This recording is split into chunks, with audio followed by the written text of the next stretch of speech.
আসসালামু আলাইকুম স্যার।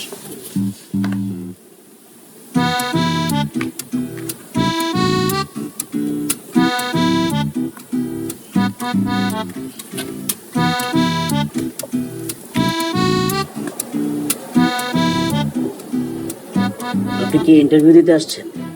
জি।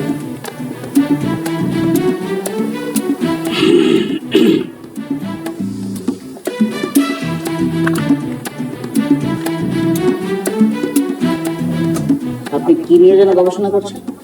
স্যার ইংরেজি বিদ্যা, ইংরেজিকে এমন একটা রূপ দিচ্ছি যেটা সাধারণ মানুষের জন্য খুব সহজে বলতে আর বুঝতে সুবিধা হবে। সেটা কিরকম?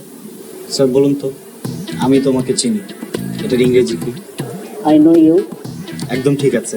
আমি এটাকে আমার মতো করে বানিয়েছি আই সুগারি, মানে আমি তোমাকে চিনি। Very good. তারপর? তারপর sir my yes body has come. বলুন তো এটার বাংলা কি? আপনিই বলুন না স্যার। জি। মাই মানে আমার, ইয়েস মানে হ্যাঁ, বডি মানে গা, হ্যাজ কাম মানে আসিয়াছে।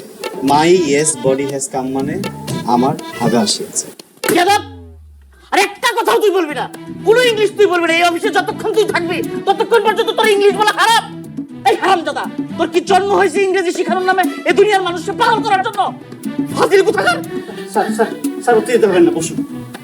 আচ্ছা, আপনার জীবনের লক্ষ্যটা কি? আপনি আগামী 5 বছরে নিজেকে কোথায় দেখতে চান? স্যার আমার জীবনে কোনো লক্ষ্যই নেই। আগামী 5 বছর পর আমি নিজেকে জঙ্গলে দেখতে চাই। আসলে আমার বিগ ফ্যান অফ টারজান।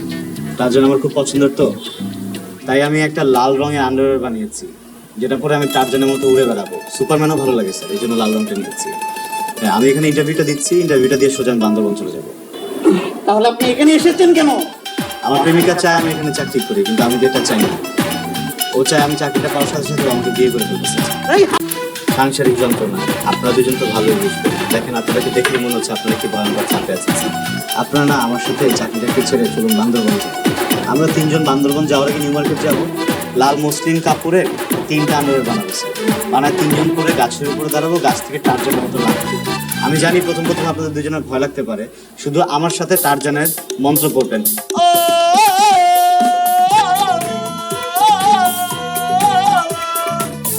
এটা করলে স্যার আমার মনে হয় যে আপনারা চাপ মুক্ত হতে পারবেন। তুই এক্ষুনি